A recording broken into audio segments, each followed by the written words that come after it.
आज बच्चों हम लोग लिस्ट कॉमन मल्टीपल्स के बारे में पढ़ेंगे। एलसीएम, जिसको शॉर्ट में एलसीएम कहा जाता है। तो what is LCM? LCM list common multiples को कहा जाता है। लिस्ट मतलब सबसे छोटा, कॉमन मतलब जो सारे नंबर्स में, सारे मल्टीपल्स में पाया जाए, या जो मल्टीपल्स सारे नंबर्स का मल्टीपल हो, उसको कॉमन मल्टीपल्स कहा जाता है। तो सबसे छोटा कॉमन मल्टीपल्स ही एलसीएम है। लिस्ट कॉमन मल्टीपल्स या एलसीएम को हम लोग लोवेस्ट कॉमन मल्टीपल्स के भी नाम से जानते हैं। लोवेस्ट कॉमन मल्टीपल्स, जैसे दो नंबर का लोवेस्ट कॉमन मल्टीपल निकालना है तो सबसे पहले हम उसके मल्टीपल्स को देखते हैं, और सारे मल्टीपल्स में से फिर हम कॉमन मल्टीपल्स को देखते हैं कि कॉमन कौन से हैं। दोनों नंबर के मल्टीपल्स में से कॉमन, या जो दोनों में हो ऐसे मल्टीपल्स को देखा जाता है। और जो सबसे छोटा मल्टीपल होता है दोनों नंबर में कॉमन, उसी को लोवेस्ट कॉमन मल्टीपल्स कहा जाता है। और ये लोवेस्ट कॉमन मल्टीपल जो होगा वो दोनों नंबर से डिविजिबल होता है। तो सबसे छोटा कॉमन मल्टीपल्स जो दोनों नंबर से डिविजिबल हो, उसी को एलसीएम कहा जाता है। एलसीएम को निकालने की विधियों पर डिस्कस कर लें। किन किन मेथड से एलसीएम को फाइंड आउट किया जा सकता है। तो एलसीएम फाइंड आउट करने के लिए कॉमनली 3 मेथड्स हैं, जिसमें एक लिस्टिंग मल्टीपल्स मेथड है, दूसरा है प्राइम फैक्टराइजेशन मेथड, और तीसरा होता है common division method. Listing multiple method simple है, लेकिन इसका वाइडली यूज़ नहीं होता। जब संख्याएं बहुत बड़ी बड़ी हो जाती हैं तब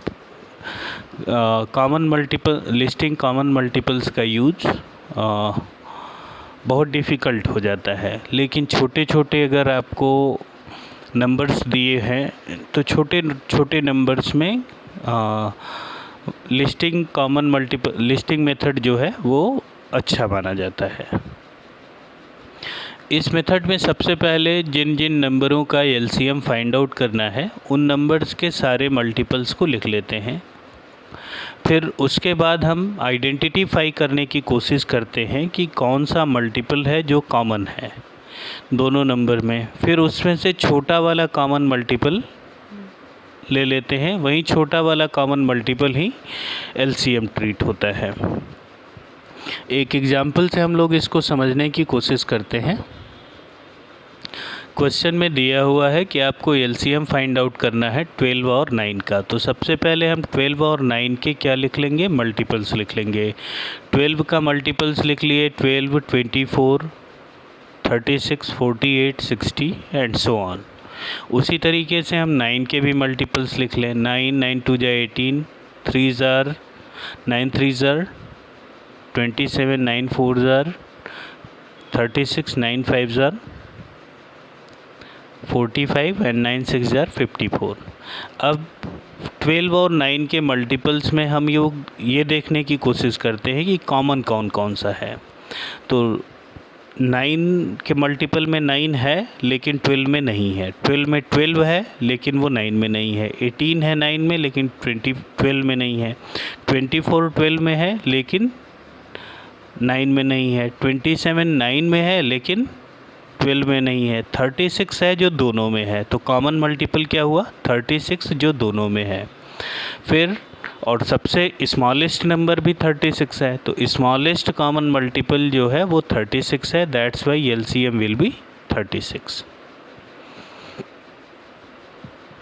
तो इन दोनों का जो एलसीएम आया 9 और 12 का, वो 36 हो जाएगा। दूसरा मेथड होता है prime factorization method. Prime factorization method में सबसे पहले हम ये फाइंड आउट करते हैं दोनों नंबर का प्राइम फैक्टर। तो जितने भी दो से ज़्यादा नंबर दिए हुए हैं, सारे नंबर्स के पहले प्राइम फैक्टर निकाल लेते हैं। प्राइम फैक्टर निकालने के बाद हम लोग सबसे छोटे नंबर से शॉर्ट लिस्ट करना शुरू करते हैं कि सबसे छोटा प्राइम नंबर मैक्सिमम कितनी बार आया है। फिर उसके बाद वाला प्राइम नंबर मैक्सिमम कितनी बार आया है। फिर उसके बाद वाला प्राइम नंबर मैक्सिमम कितनी बार आया है। इस तरीके से सारे प्राइम नंबर को शॉर्ट लिस्ट कर लिया जाता है। फिर उन शॉर्ट लिस्टेड प्राइम नंबर को आपस में मल्टीप्लाई कर दिया जाता है। मल्टीप्लाई करने के बाद जो भी प्रोडक्ट आएगा वो प्रोडक्ट हम लोग गो का वो उस गिवन नंबर का एलसीएम होता है। इसको हम लोग एक एग्जाम्पल से समझने की कोशिश करते हैं। एग्जाम्पल में क्वेश्चन दिया हुआ है कि आपको एलसीएम फाइंड आउट करना है 25, 30 और 40 का है और प्राइम फैक्टराइजेशन मेथड का यूज़ भी करना है। तो अब हम सबसे पहले 25 का प्राइम फैक्टराइजेशन कर लें 5 × 5, फिर 30 का प्राइम फैक्टराइजेशन कर लिए 2 × 3 × 5, 40 का प्राइम फैक्टराइजेशन किए 2 × 2 × 5। अब हम ये देखने की कोशिश करते हैं कि सबसे स्मॉलेस्ट प्राइम नंबर इसमें क्या है, 2 है। 2 मैक्सिमम कितनी बार आया है, 3 टाइम्स। तो सबसे पहले हम रिकॉर्ड कर लेंगे 2 को 3 टाइम्स, 2 × 2 × 2। फिर उसके बाद देखेंगे 3 कितनी बार आया है, 1 टाइम्स, तो 3 को 1 टाइम रिकॉर्ड कर लिए। 5 मैक्सिमम कितनी बार आया है, तो 5 × 5, तो 5 × 5 को रिकॉर्ड कर लिए। अब इनको आपस में मल्टीप्लाई कर देंगे, आंसर आ गया 600। तो 600 विल बी द एलसीएम। तो इस मेथड में सबसे पहले हम क्या करते हैं, ये देखते हैं कि एक प्राइम नंबर मैक्सिमम एक लाइन में कितनी बार आया है, उसको रिकॉर्ड कर लिया जाता है। फिर दूसरे प्राइम नंबर को देखते हैं वो कितनी बार आया है, फिर नेक्स्ट प्राइम नंबर को मैक्सिमम देखा जाता है। इस तरीके से सारे प्राइम नंबर्स की मैक्सिमम फ्रिक्वेंसी रिकॉर्ड करके उसको आपस में मल्टीप्लाई कर दिया जाता है। लास्ट मेथड जो हम लोग आज डिस्कस करने वाले हैं वो कॉमन डिवीज़न मेथड है। कॉमन डिवीज़न मेथड में सारे पहले नंबर्स जो होते हैं उनको अरेंज कर लिया जाता है और वो उनको कंबाइंडली डिवाइड किया जाता है एक ही प्राइम नंबर से।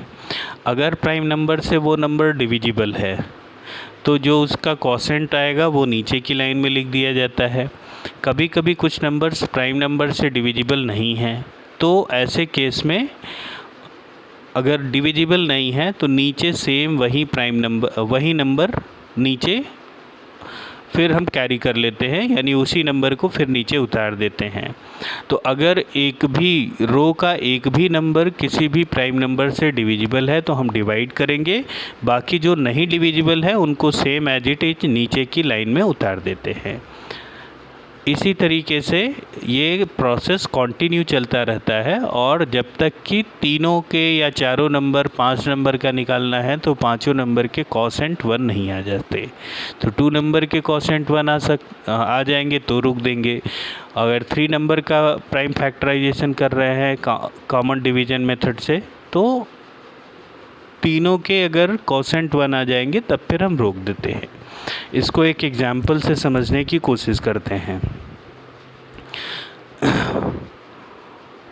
एग्जाम्पल ले लेते हैं कि हमको 35, 49 और 91 का एलसीएम फाइंड आउट करना है। तो सबसे पहले हम 35, 49 और 91 को अरेंज कर लें एक ऑर्डर में। 35, 49 और 91 2 से इसमें से कोई भी नंबर डिविजिबल नहीं है, 3 से भी नहीं डिविजिबल है, 5 से डिविजिबल है 35। तो हम 5 से जब डिवाइड करेंगे, इसमें से कोई भी एक नंबर अगर 5 से डिविजिबल है तो हम 5 से डिवाइड कर देंगे। 5 से डिवाइड किए 35 तो डिविजिबल है, लेकिन 49 और 91 5 से डिविजिबल नहीं है। तो जो नंबर डिविजिबल नहीं होते सेम उसको फिर नीचे कॉपी कर देते हैं। तो 7 फिर 49 और 91 को कॉपी कर दिए। अब इसमें से कोई भी नंबर 5 से डिविजिबल नहीं है। फिर नेक्स्ट नंबर है 7 से डिविजिबल है 7 और 49 दोनों डिविजिबल हैं, लेकिन 91 भी डिविजिबल है, तीनों डिविजिबल हैं। तो अब 7 से डिवाइड कर दें। 7 से 7 को डिवाइड कर दिए, कोसेंट आया 1। 49 को डिवाइड किए, कोसेंट आ गया 7 और 91 को डिवाइड किए, कोसेंट आ गया 13। तो यहाँ तीनों नंबर डिवाइड हुए तो तीनों नंबर का कोसेंट लिख दिए। फिर नेक्स्ट नंबर 7 से डिविजिबल है 7, तो 7 से डिवाइड किए, 1 डिविजिबल नहीं था तो कोसेंट लिख दिए 1। 7 डिविजिबल है तो उसका कोसेंट आ गया 1। 13 डिविजिबल नहीं है तो एज इट इज कॉपी कर देंगे। 13 को से डिवाइड किए, 1 डिविजिबल नहीं है तो 1 कॉपी कर दिए, 1 डिविजिबल नहीं है 1 नीचे कॉपी कर दिए। 13 डिविजिबल है तो 1 टाइम्स में डिविजिबल है, कोसेंट उसका 1 लिख दिए। अब नीचे तीनों के कोसेंट क्या आ गए 1।